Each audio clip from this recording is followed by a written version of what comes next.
अब जानेंगे कि क्या होता है जब धातुएं अम्लों के साथ अभिक्रिया करती हैं। जब धातु अम्ल के साथ अभिक्रिया करती है तो क्या होता है, आइए इसको समझते हैं। आप पहले ही अध्ययन कर चुके हैं कि धातुएं अम्ल के साथ अभिक्रिया करके संगत लवण तथा हाइड्रोजन गैस प्रदान करती हैं।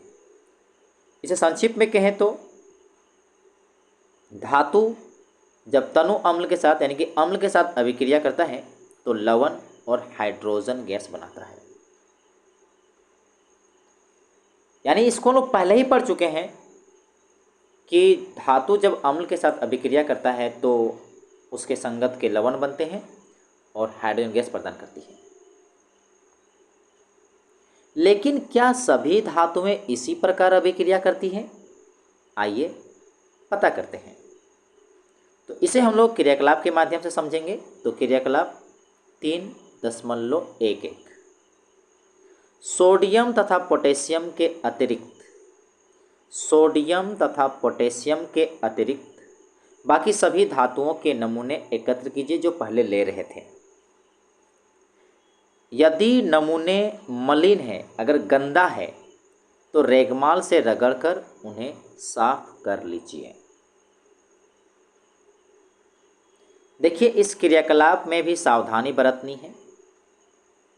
सोडियम तथा पोटेशियम को नहीं लीजिए क्योंकि वे ठंडे जल के साथ भी तेजी से अभिक्रिया करते हैं, इसलिए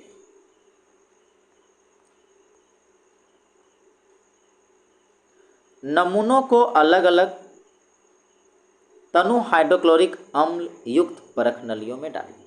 देखिए, अलग अलग परखनली लेना है जिसमें तनु हाइड्रोक्लोरिक अम्ल डाला गया है और नमूनों को उसमें डालिए।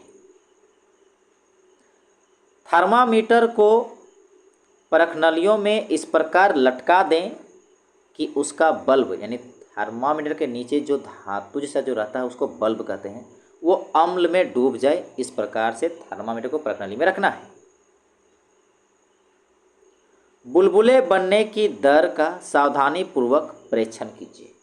अब सावधानी से देखिए, जो बुलबुला बन रहा है उसकी दर, कि तेज़ी से बुलबुला बन रहा है कि धीमे बन रहा है, उसको नोट करना है। कौन सी धातुएं तनु हाइड्रोक्लोरिक अम्ल के साथ तेजी से अभिक्रिया करती है, वो नोट कीजिए कि तेजी से अभिक्रिया कौन कर रहा है। आपने किस धातु के साथ सबसे अधिक ताप रिकॉर्ड किया? क्योंकि थर्मामीटर से आपने ताप नोट कर रहा है तो आप पता कीजिए कि किस धातु में सबसे अधिक ताप उत्पन्न किया है। तनु अम्ल के साथ अभिक्रियाशीलता के आधार पर देखिए, तनु अम्ल के साथ धातु जो अभिक्रिया किया तो तनु अम्ल के साथ अभिक्रियाशीलता के आधार पर आप अवरोही क्रम में व्यवस्थित कीजिए। धातुओं को घटते हुए क्रम में व्यवस्थित कीजिए।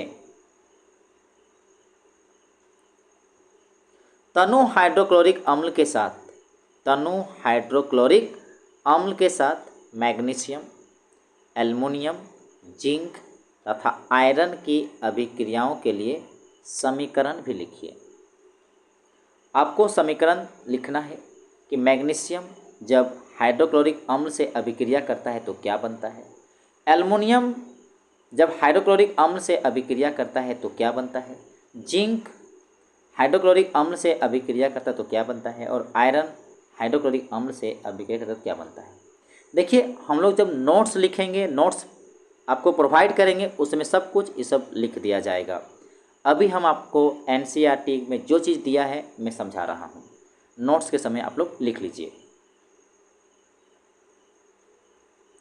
जब धातुएं नाइट्रिक अम्ल के साथ अभिक्रिया करती है, देखिए अब हम लोग क्या करते हैं, अम्ल को बदल दे रहे हैं। पहले हम लोग तनु हाइड्रोक्लोरिक अम्ल से किए थे, अब हम लोग क्या करेंगे, धातुओं को नाइट्रिक अम्ल के साथ अभिक्रिया करेंगे। तो जब धातुएं नाइट्रिक अम्ल के साथ अभिक्रिया करती हैं तब हाइड्रोजन गैस उत्सर्जित नहीं होती है।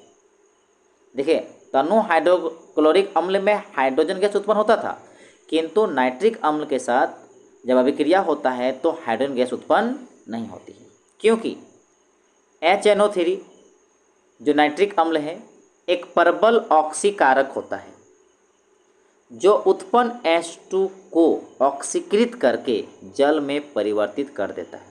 मतलब ये बहुत प्रबल है ऑक्सीकारक, मतलब ऑक्सीजन देने वाला। और जैसे ही यहाँ हाइड्रोजन गैस उत्पन्न हुआ था, ऑक्सीजन इसमें मिल जाता है और उसे जल में परिवर्तित कर देता है, इसलिए हाइड्रोजन गैस उत्पन्न नहीं होता है। एवं स्वयं नाइट्रोजन के किसी ऑक्साइड में अपचयित हो जाता है, या तो N2O के रूप में या NO के रूप में या NO2, मतलब नाइट्रोजन के ऑक्साइड के किसी भी रूप में वो परिवर्तित हो जाता है। लेकिन मैग्नीशियम एवं मैग्नीज अति तनु HNO3 यानी कि नाइट्रिक अम्ल के साथ अभिक्रिया करके हाइड्रोजन गैस उत्सर्जित करती है। मतलब इसमें देखने को मिला है कि मैग्नीशियम और मैग्नीज जो है वो अति तनु नाइट्रिक अम्ल के साथ अभिक्रिया करके हाइड्रोजन गैस उत्पन्न करती है। क्रियाकलाप 3.11 में आपने देखा कि बुलबुले बनने की दर मैग्नीशियम के साथ सबसे अधिक थी। इस स्थिति में अभिक्रिया सबसे अधिक ऊष्माक्षेपी थी। यहाँ पर भी और एक चीज़ देखने को मिला, ये जो अभिक्रिया जो था, इस स्थिति में अभिक्रिया सबसे अधिक, मतलब मैग्नीशियम जब अभिक्रिया कर रहा था तो तेजी से बुलबुले बना और साथ ही साथ अधिक ऊष्माक्षेपी भी थी। अभिक्रियाशीलता इस क्रम में घटती है, तो सबसे ज़्यादा अभिक्रियाशीलता किसका है? मैग्नीशियम का। उसके बाद किसकी अभिक्रियाशीलता है? एल्युमिनियम का। उसके बाद जिंक का और उसके बाद आयरन का। कॉपर की स्थिति में ना तो बुलबुले बनते हैं और ना ही ताप में कोई परिवर्तन होता है।